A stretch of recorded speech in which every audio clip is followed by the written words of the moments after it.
Bonsoir tout le monde, cette petite vidéo, c'est une récapitulation pour les élèves du tronc commun, les élèves de la première année et les élèves de la deuxième année baccalauréat.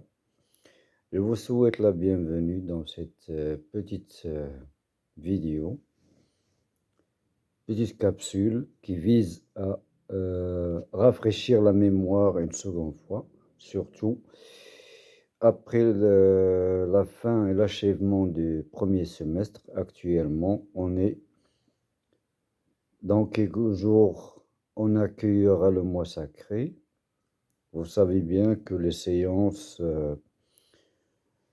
sont très courtes et cela demande un grand effort avec le jeûne et avec le manque de fraîcheur. Donc, tout d'abord, je tiens à préciser pour les élèves du tronc commun, puisque le premier semestre était consacré euh, au roman, à la nouvelle réaliste de Maupassant, à savoir Auchan et la ficelle. Actuellement, certains professeurs travaillent sur le chevalier double, c'est-à-dire la nouvelle fantastique qui qui accumule toutes les techniques de l'écriture et de la création, à savoir l'imaginaire, le fantastique, le merveilleux. Je vais juste faire une petite précision que ces œuvres du XXe siècle, celles de Théophile Gautier, entre ce qui est moderne, ce qui est traditionnel, puisqu'on a eu l'habitude d'entendre ou d'écouter les aventures, les histoires, les contes de fées, avec nos tantes, avec nos arrière-grands-pères et grands-pères, en commençant avec Il était une fois.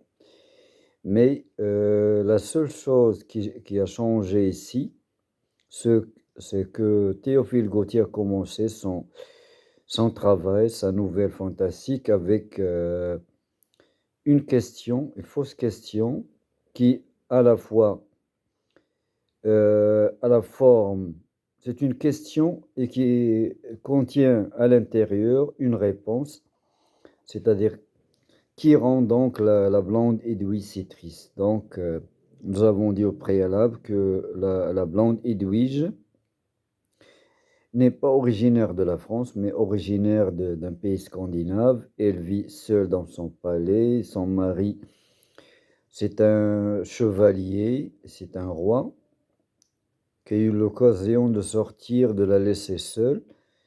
Et sa tristesse réside dans le fait qu'elle a, à l'intérieur d'elle-même, un secret, puisqu'elle a accueilli un étranger au sein de son palais. Et après tous les classes, tous les traits de caractère qui caractérisent cet étranger ont en quelque sorte imprégné son enfant, Olof, qui détient de son père la bravoure et le courage, et détient aussi un fait qui est à la fois négatif et positif, puisque le chevalier double, c'est comme un jeu de miroir, puisque c'est un enfant qui a double caractère, tantôt il est heureux, tantôt il est malheureux, et par la suite, pour ne pas euh, parler trop longtemps sur ce phénomène-là, c'est un phénomène psychologique. Et on sait davantage que la majorité des contes de fées ou de contes fantastiques se terminent par un événement heureux. C'est le cas de cette nouvelle fantastique, puisque Olof, vers la fin, a convaincu ou a vaincu sa deuxième étoile rouge, qui est un symbole de mal, et il va réussir à conquérir le cœur d'une femme et de l'épouser, c'est-à-dire et à rendre heureux dans sa tombe, dans leur tombe, ses parents. En seconde partie, les élèves auront l'occasion de travailler sur le théâtre classique avec Molière dans le bourgeois gentilhomme, puisqu'on sait davantage que Molière ne sort pas de l'ordinaire avec ses travaux de comédie, il a fait un travail de grand haleine, tout en commençant par le spectacle de la rue, après avoir eu un peu d'argent, une petite fortune avec laquelle il a réussi à regrouper une troupe. Il fait ses tournées, soit au palais, soit dans les salles de théâtre. Donc le bourgeois gentilhomme, en quelque sorte, ressemble au personnage, à la personnalité de Molière. Donc,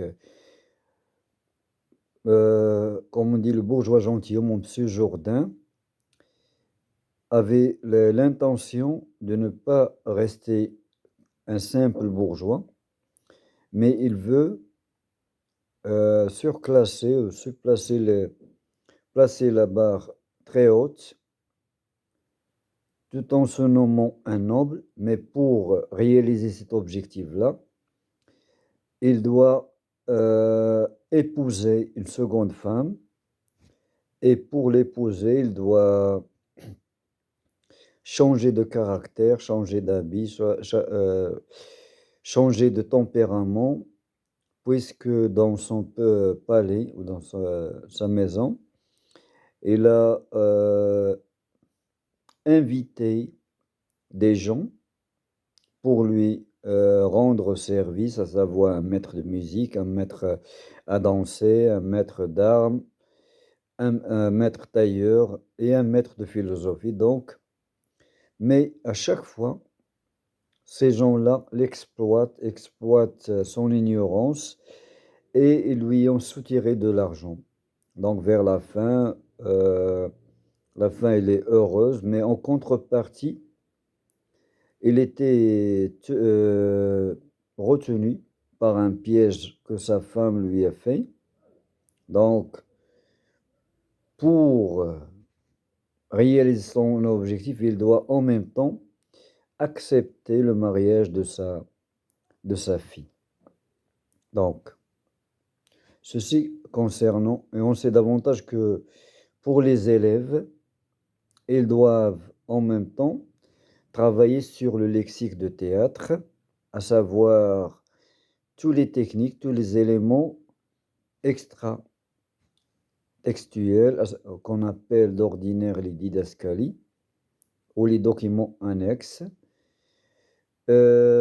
qui englobent la scène, l'acte, le nom des personnages ou des comédiens, l'aparté, le dialogue, le monologue, les tirades, tous ces éléments-là, les techniques de théâtre, parce que cela peut aider les enfants ou les gens qui veulent faire une carrière dans le théâtre.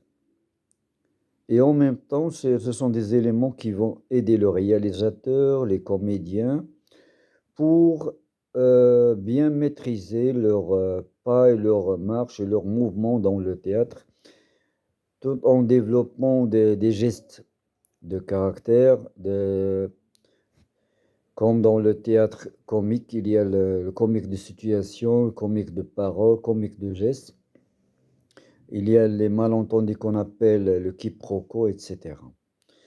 Donc, sans trop m'attarder, je vais maintenant passer aux, euh, aux élèves de la première année baccalauréat.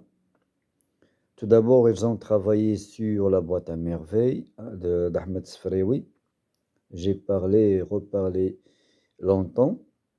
Cette fois-ci, je vais passer directement, puisque le temps qui nous est imparti dans les vidéos ne doit pas dépasser quelques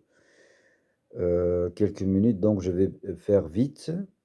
Donc les élèves sont emmenés à travailler sur le théâtre, c'est-à-dire celui de Jean Anouilh. C'est une traduction du théâtre de Sophocle, Antigone. C'est une mythologie grecque. Et pour la comprendre, il faut savoir apprendre les éléments nécessaires du mythe d'Oedipe, puisque nous avons dit et nous avons fait part de quelques indications, surtout le mythe d'Oedipe. Oedipe était un roi, mais son père et sa mère étaient aussi des rois. Il était juste un nouveau-né, et le devin a parlé, a prédit, c'est c'est une prédiction. Il a parlé à Jocaste et à Laïus, il les a prévenus que leur vie est en danger, puisque le nouveau-né euh, va épouser sa mère et va tuer son père, selon le mythe. Et après des années, il va avoir des enfants, à savoir deux enfants, Étiocle et Polynice, et deux filles, Ismène et Antigone. Donc l'histoire ne va pas s'arrêter là, puisque par la suite, la même situation, un autre divin viendra et va annoncer à Oedipe qu'il a commis un péché. Donc pour rectifier son péché, il va crever ses yeux, il va sortir du palais. Et il va sortir avec Antigone jusqu'à sa mort, et Antigone va être orpheline du père, et après va être orpheline de la mère. Donc, ils vont rester au palais sous la tutelle de Créon, leur oncle. Ce dernier, par sa tyrannie, par son autorité, va instaurer une loi qui interdit, en quelque sorte, d'enterrer les traîtres, selon lui, euh, les paresseux, les traîtres, les vauriens, selon lui. Cela dépend c'est le brossage du portrait de Polynice. Ce dernier s'est entretué avec son frère en bas sur les parages de Thèbes, la ville de Thèbes, et malheureusement, les deux enfants, les deux fils d'Oedipe sont morts, et Créon a enterré l'un d'eux, Étiocle, le plus proche de son oncle, et il va interdire aux gens de Thèbes, et surtout aux proches, d'enterrer. Si quelqu'un déçoit ou est montré par le doigt qu'il est traître ou rebelle, son destin sera la mort, enterré, selon les traditions. Mais de ce fait-là, on va parler du héros tragique, de la fatalité qui règne sur Thèbes, sur la famille d'Oedipe. Donc Antigone, plutôt, avait un défi. Elle va refuser de se marier, puisque c'est son destin. Il ne sera pas marié à Aimon, même s'il s'agit de son fiancé. Malgré les pourparlers, malgré les discussions de la nourrice, d'Ismène, de son oncle, puisque au début de la pièce, Le prologue va décrire Antigone en étant renfermée, têtue et n'accepte pas les conseils d'autrui. Donc la fatalité va réussir à éclipser l'objectif d'Antigone. Il ne pourra pas enterrer son frère et sera pris en flagrant délit avec les gardes, avec l'arme du crime, une pelle, puisqu'il ne s'agit pas de la première tentative, mais de 2 tentatives. La première était en vain. Elle a été accueillie et malmenée par les propos de la nourrice, qui l'a menacée de reparler à Crayon et de lui interdire de sortir une seconde fois.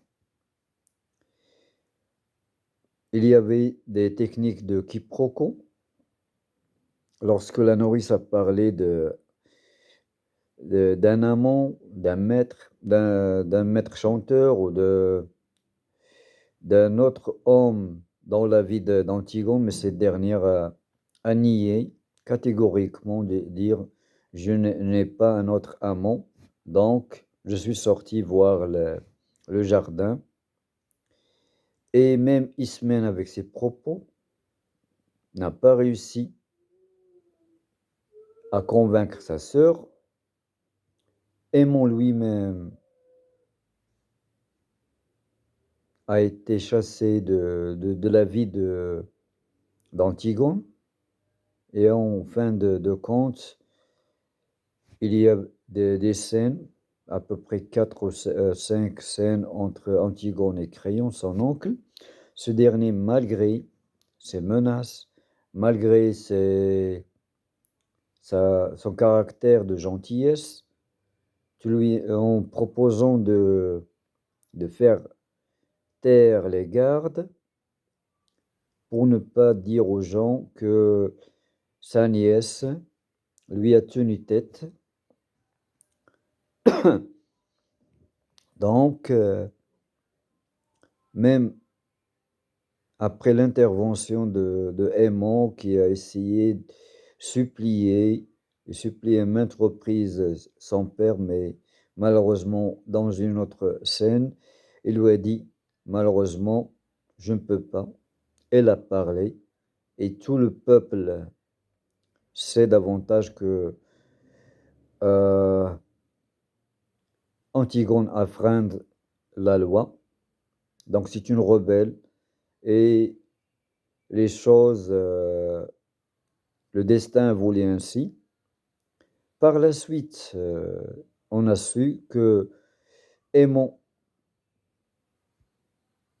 est mort. En résultat de cette mort subite, sa mère aussi est morte, tout en tricotant faisant des tricots pour les gens. Peut-être c'est un suicide. Donc le palais va se calmer un peu et les choses vont revenir comme avant, c'est-à-dire les seuls habitants résidents au palais, c'est Crayon et le page et les gardes. Donc là, la fatalité a régné. Ce n'est pas une fin heureuse, mais c'est une fin malheureuse pour toute la famille d'Oedipe, puisqu'il n'y aura ni un descendant, ni un héritier. Donc, pour finir, on va parler dans la deuxième partie du roman à thèse de Victor Hugo. On a dit auparavant qu'il s'agit non pas un journal intime, mais quelques pensées de Victor Hugo, puisqu'il a eu l'occasion d'assister au spectacle de l'exécution d'un condamné à mort, ceci lui a donné l'idée d'écrire, comme il a fait auparavant dans le J'accuse pour les Dreyfusards ou le Dreyfus. Donc, il a écrit le dernier jour d'un condamné, comme le titre le montre, c'est-à-dire c'est une journée qui est longue et qui a duré pas plus longtemps, puisque le condamné à mort, au début, il est condamné, la conviction